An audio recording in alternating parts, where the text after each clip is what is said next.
Good morning students. अपना अध्याय 9 चल रहा था प्रकाश, जिसमें आज हम चर्चा करेंगे गोलीय लेंस। गोलीय लेंस तो देखिए, लेंस एक पारदर्शी माध्यम होता है जो दो गोलीय पृष्ठों से मिलकर बना होता है। कितने पृष्ठों से? दो गोलीय पृष्ठों से मिलकर बना होता है, जिसके दो प्रकार होते हैं। तो गोलीय लेंस के कितने प्रकार होते हैं? दो प्रकार होते हैं। छोटी क्लास में आपने पढ़ा होगा उत्तल लेंस और अवतल लेंस। उत्तल लेंस और अवतल लेंस। तो देखिए, लेंस जो होते हैं वो दो गोलीय पृष्ठों से मिलकर बने होते हैं। मान लीजिए ये दो गोलीय हैं, यदि इस प्रकार ही बेल्ट भाग लिया जाता है, जैसे दो गोली इस प्रकार प्रतिच्छेदित कर रहे हैं, तो ये जो आपके पास भाग बना हुआ है, इसके अलावा जो ये बच गया, इस प्रकार यदि लेंस का निर्माण किया जाता है तो ये क्या कहलाता है? उत्तल लेंस कहलाता है। क्या कहलाता है? उत्तल लेंस। यदि उत्तल लेंस की परिभाषा को सीधा तो क्या कहा जाता है? यदि वह लेंस जो किनारों से तो क्या हो, पतला हो, और मध्य से क्या हो, मोटा हो, वो क्या कहलाता है? उत्तल लेंस कहलाता है। वह लेंस जो किनारों से पतला तथा मध्य से क्या हो, मोटा हो, वो उत्तल लेंस कहलाता है। इसी प्रकार देखिए अवतल लेंस, जैसे ये दो पृष्ठ मान लीजिए, ठीक है, इनकी इस भाग को चिन्हित किया जा रहा है। तो देखिए क्या बताया जाता है कि इस भाग को हमने बैनिश रखा है।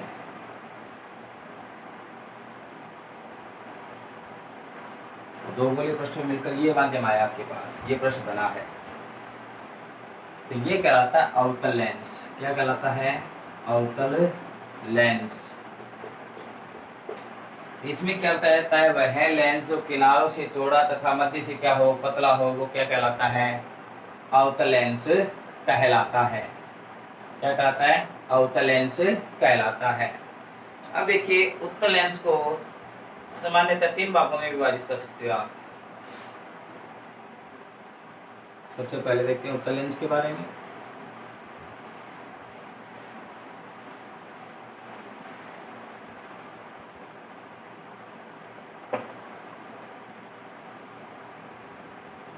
तो उत्तल लेंस के प्रकार,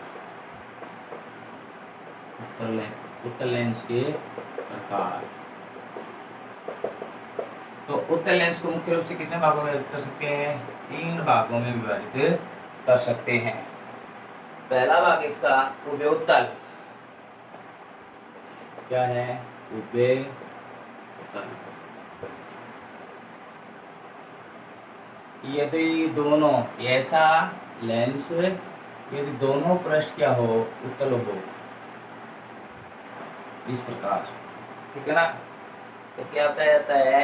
इनके दोनों पृष्ठ कैसे होते हैं? उत्तल होते हैं, वो क्या कहलाते हैं? उभय उत्तल लेंस कहलाता है। ठीक है ना, यदि लेंस के दोनों पृष्ठ कैसे हो, उत्तल हो, तो वो क्या कहलाता है? उभय उत्तल लेंस कहलाता है। इसके बाद में समतलोत्तल, दूसरा भाग देखिए समतलोत्तल।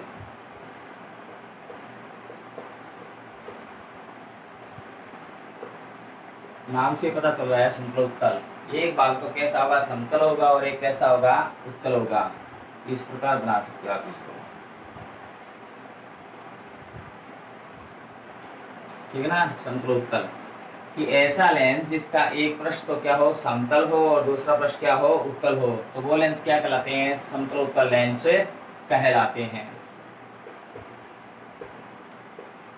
फिर देखिए इसके बाद में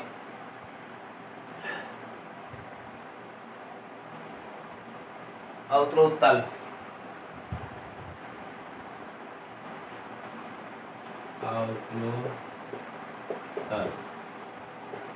अवतलोत्तल तो इसमें क्या होगा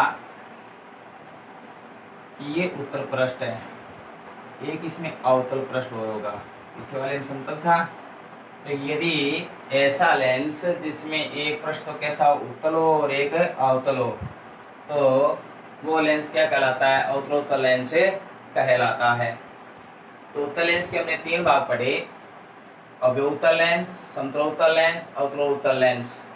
ठीक है ना। अव्यवतल लेंस में दोनों पृष्ठ कैसे होते हैं? उत्तल होते हैं। ठीक है ना। समतलोत्तल में एक समतल होता है और कैसा होता है? एक उत्तल होता है। अवतलोत्तल में एक अवतल होता है और एक क्या होता है? उत्तल होता है। ठीक है ना। तो ये उत्तल लेंस के 3 भाग पढ़े। इसी प्रकार अवतल लेंस के देखते हैं।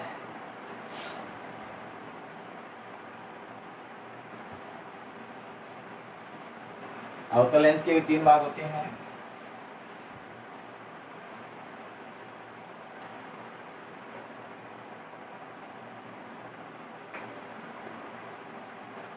अवतल लेंस के प्रकार।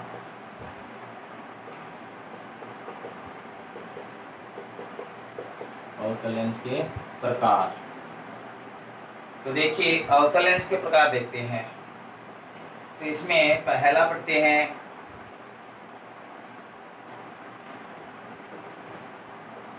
उभयतल लेंस। तो इसमें दोनों पृष्ठ कैसे होंगे? अवतल होंगे। कैसे होंगे दोनों पृष्ठ? अवतल। क्या अवयवतल लेंस क्या होता है कि ऐसा लेंस जिनके दोनों पृष्ठ अवतल होते हैं वो क्या कहलाता है? अवयवतल लेंस कहलाता है। इसके बाद में समतलावतल, दूसरा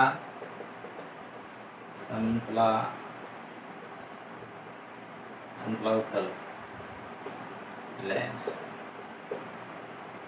तो इसमें एक पृष्ठ तो कैसा होगा? अवतल होगा। ठीक है। और दूसरा कैसा होगा? समतल होगा। कि ऐसा लेंस जिसमें एक पृष्ठ तो समतल हो और दूसरा क्या हो? अवतल हो, तो वो क्या कहलाता है? समतलावतल लेंस कहलाता है। इसी प्रकार लास्ट भाग इसका उत्तलावतल।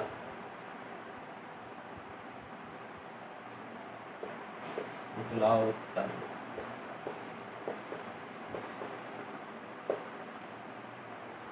तो इसमें क्या होगा? देखो, इसमें एक पृष्ठ तो उत्तल होगा और दूसरा पृष्ठ क्या होगा? अवतल होगा। ये क्या कहलाता है? उत्तलावतल लेंस कहलाता है। तो देखिए 3 भाग पढ़े। अव्यवतल लेंस ऐसे पृष्ठ जिनके या ऐसा लेंस जिनके दोनों पृष्ठ क्या हो? अवतल हो। समतलावतल की एक पृष्ठ उत्तल हो और एक क्या हो? समतल हो। उत्तलावतल एक पृष्ठ उत्तल हो और एक क्या हो? अवतल हो, तो उत्तलावतल लेंस कहलाता है। अब लेंस से संबंधित कुछ परिभाषाएं देखते हैं। तो देखिए जैसे आपने दर्पण में कुछ परिभाषाएं देखी थी, सेम वैसी परिभाषा इसमें होती है। जैसे आपने वहां पर देखा था वक्रता केंद्र, वक्रता त्रिज्या, फोकस बिंदु, तो सेम परिभाषा इसमें होती है। तो देखिए सबसे पहले देखते हैं वक्रता केंद्र।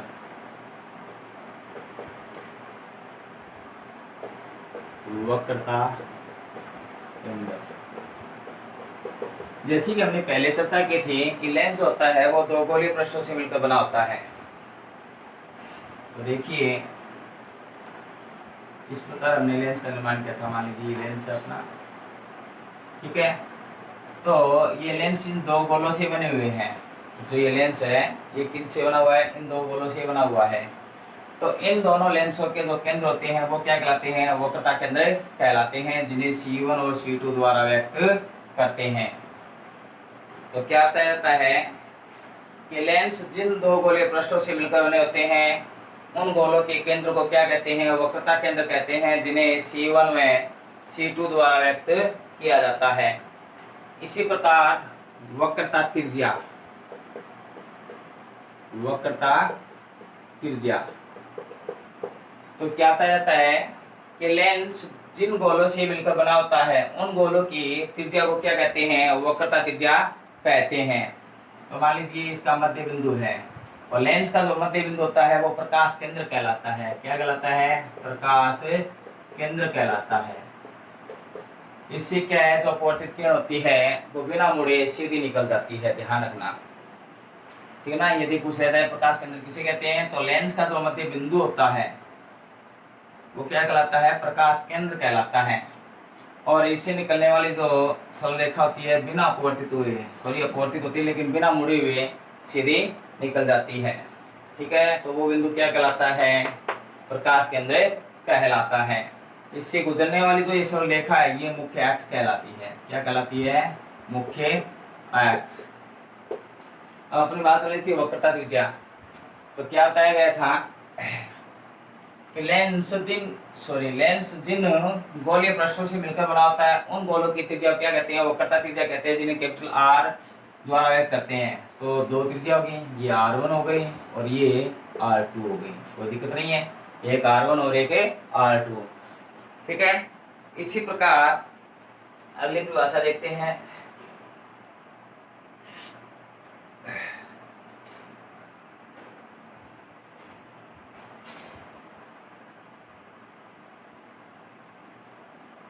मुख्य फोकस बिंदु, मुख्य फोकस बिंदु।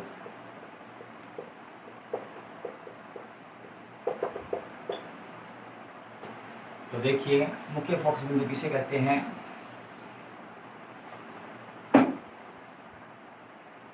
कि मान लीजिए ये लेंस है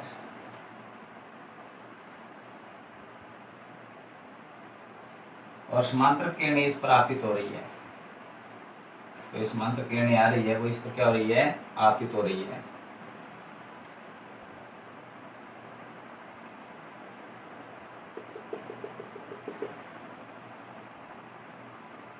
तो ये किरणें क्या है, एक निश्चित बिंदु से गुजरेगी, सभी एक बिंदु पर केंद्रित होती हुई दिखाई देगी। तो ये बिंदु क्या कहलाता है, मुख्य फोकस बिंदु कहलाता है, जिसे कैपिटल F1 द्वारा व्यक्त करते हैं। इसी प्रकार इस प्रश्न दूसरे प्रश्न के लिए भी फोकस बिंदु का निर्माण होगा, जिसको F2 भी लिख सकते हैं, ध्यान रखना। और यहाँ पर जो निर्माण होगा वो F1। पहले प्रश्न के लिए, इस प्रश्न के लिए जो फोकस बिंदु प्राप्त होता है वो F1 द्वारा, दूसरे प्रश्न के लिए प्राप्त होता है वो F2 द्वारा व्यक्त किया जाता है। तो देखिए एक छोटी सी परिभाषा बताता हूँ आपको कि उत्तल लेंस होता है उसको अभिसारी लेंस भी कहते हैं। अभिसारी का अर्थ होता है केंद्रित। तो देखिए क्या कहा जाता है, उत्तल लेंस है वो प्रकाश किरणों क्या करता है, केंद्रित करता है, इसलिए उत्तल लेंस को अभिसारी लेंस कहते हैं। और इसी प्रकार जो अवतल लेंस होता है, क्या होता है, अवतल लेंस, तो ये प्रकाश किरणों क्या करेगा, फैला देता है। क्या कर देता है, फैला देता है। इस प्रकार की किरणें यहाँ से विस्तृत होती है या फैल जाती है और इसका प्रतिबिंब पीछे की ओर बनता हुआ प्रतीत होता है। तो ये लेंस क्या करता है, उत्तल लेंस प्रकाश किरणों को फैला देता है, इसलिए इसे क्या कहते हैं, अपसारी लेंस भी कहते हैं। कौन सा लेंस कहते हैं, अपसारी लेंस कहते हैं। ठीक है ना। अब देखिए आगे फोकस दूरी। तो प्रकाशिक केंद्र और फोकस बिंदु के बीच की जो दूरी होती है ये फोकस दूरी कहलाती है, ये F1 और ये स्मॉल f2। ठीक है ना, दो फोकस दूरी होगी, दो फोकस बिंदु है। तो इसी प्रकार आगे देखते हैं। और अपवर्तन से संबंधित जो नियम है जो आपने दर्पण में पढ़े हैं वही सेम इसी में नियम होते हैं। प्रतिबिंब के जो लास्ट में आपको बनाने सिखाएंगे। सेम बिंदु दूरी प्रतिबिंब दूरी होती है। तो बिंदु दूरी, प्रतिबिंब दूरी और फोकस दूरी से संबंधित एक सूत्र का निर्माण किया गया है जिसे लेंस सूत्र कहा जाता है। जैसे आपने दर्पण सूत्र पढ़ा था सेम वैसे ही होता है। ये बस पारदर्शी माध्यम होता है। इसमें क्या बताया जाता है, लेंस सूत्र। लेंस सूत्र। तो देखिए लेंस सूत्र किस किस में होता है, लेंस की फोकस दूरी, किसकी, लेंस की फोकस दूरी, बिंदु दूरी और प्रतिबिंब दूरी में एक संबंध का या इनके मध्य एक संबंध स्थापित किया गया है जिसे लेंस सूत्र कहा जाता है, जिसको निम्न प्रकार व्यक्त करते हैं 1/f equal 1/v minus 1/u। दर्पण सूत्र में यहाँ पर प्लस था, ध्यान रखना, इसमें क्या है, माइनस आया है। ठीक है। अब देखिए कई बार प्लस माइनस की बात आ जाती है कि कई बार किसे कह देते हैं प्लस माइनस, तो वो इसकी प्रकृति के आधार पर किया जाता है। ठीक है ना, वो प्लस होगा या माइनस होगा किस प्रकार व्यक्त किया जाता है वो लेंस की प्रकृति के आधार पर किया जाता है।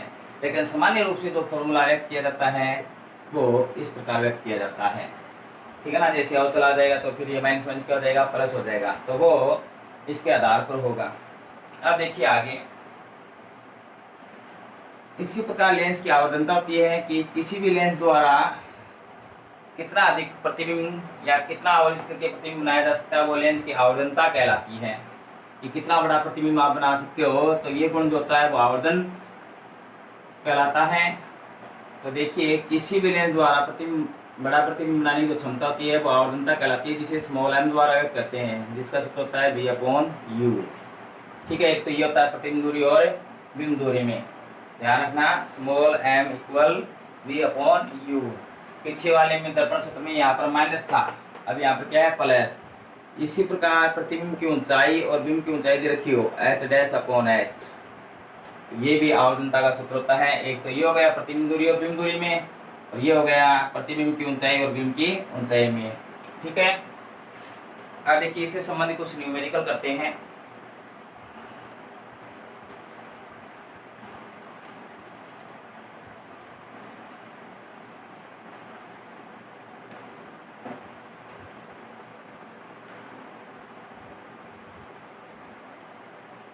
देखिए न्यूमेरिकल रेखा इससे संबंधित, एक 3 सेमी लंबा बिंब, एक 3 सेमी लंबा बिंब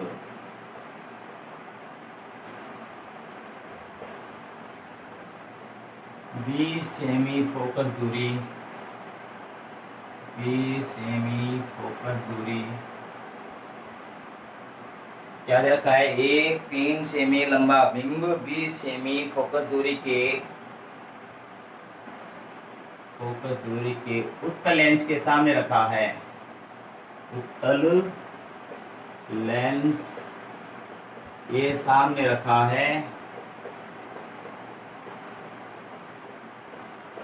सामने रखा है।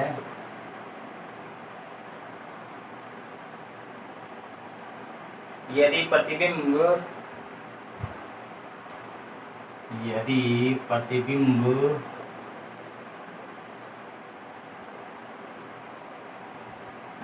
लेंस से 60 सेमी पर वास्तविक बनता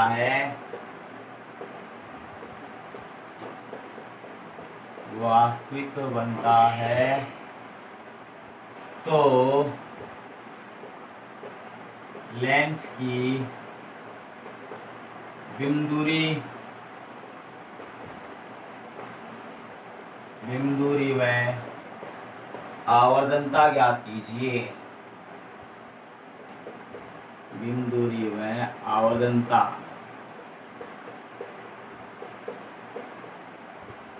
ज्ञात कीजिए।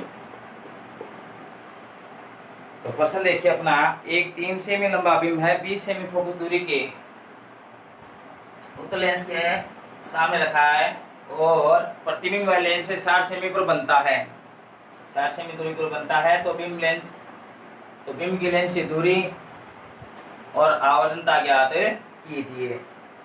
तो देखिए हमें क्या क्या देखा है उस प्रश्नानुसार लिखते हैं पहले। तो आंसर में क्या लिखेंगे, देखिए एक 3 सेमी लंबा बिंब, तो बिंब की ऊंचाई दे रखी है h 3 सेमी, तो जैसे ही ऊंचाई दे दी तो प्रतिबिंब की ऊंचाई ज्ञात करेंगे h'। फिर बिंब है वो लेंस की कितनी दूरी, फोकस दूरी कितनी है लेंस की, 20 सेमी। तो उत्तल लेंस आ गया, तो जैसे आपने दर्पण में देखा था, तो उत्तल लेंस आ गया तो U के अलावा सभी मान क्या होंगे, इसमें पॉजिटिव होंगे, ठीक है ना। तो देखिए फोकस दूरी रखिए आपको 20 सेमी। फिर क्या कह रहा है, यदि प्रतिबिंब लेंस से 60 सेमी पर वास्तविक बनता है, तो प्रतिबिंब बन रहा है कितने सेमी पर, 60 सेमी पर बन रहा है। तो कह रहा है इसकी बिंब दूरी क्या होगी, U, और आवर्धनता क्या होगी, स्मॉल m। तो 3 चीज ज्ञात करेंगे, h', U और स्मॉल m, अर्थात प्रतिबिंब की ऊंचाई, बिंब दूरी और लेंस की आवर्धनता। तो सर्वप्रथम लेंस सूत्र से देखते हैं। लेंस सूत्र से तो लेंस सूत्र क्या कहता है, 1/f equal 1/v minus 1/u। कोई दिक्कत नहीं है, होता है ये। तो इसमें वैल्यू रखनी है आपको, क्या रखनी है, वैल्यू रखनी है इसकी। तो देखिए रखते हैं, f की वैल्यू है 20 सेमी, तो रखिए 20 1/v 60 माइनस 1/u। पक्षांतर कर देते हैं, 1/u चलेगा तो प्लस का हो जाएगा 1/20 कर ले दो, तो 1/u 1 अब 60 और 20 का लघुत्तम लेते हैं, तो 60 1 माइनस 3 और हल करते हैं,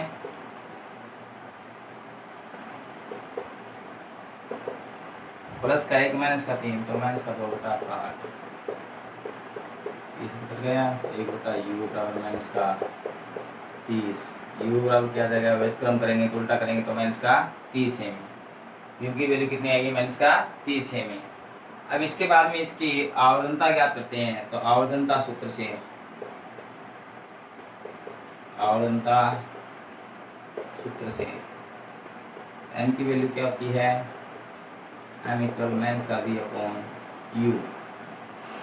तो देखिए और हल करते हैं, तो माइनस लेंस में प्लस रहता है, ध्यान रखना।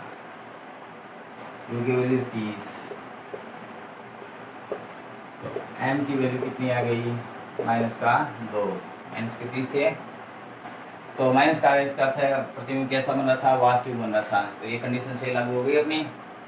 अब इसके बाद में चूंकि हमें प्रतिबिंब की ऊंचाई और ज्ञात करनी है, तो चूंकि हमें पता है m इक्वल क्या होता है, h'/h भी होता है या नहीं होता है, होता है ना, इसलिए m की वैल्यू -2, h' ज्ञात करना है, और h की वैल्यू हमें दे रखी थी 3 सेमी, तो h' 2 × 3 h' बराबर माइनस का 6 सेमी, माइनस का 6 सेमी। तो इस प्रकार हमने इस प्रश्न में प्रतिबिंब की ऊंचाई, बिंब दूरी और आवर्धनता ज्ञात की। ठीक है ना, शायद समझ में आया होगा। ठीक है, इससे संबंधित जो नेक्स्ट क्वेश्चन है वो अगली क्लास में बताएंगे आपको। Okay, thanks, good bye.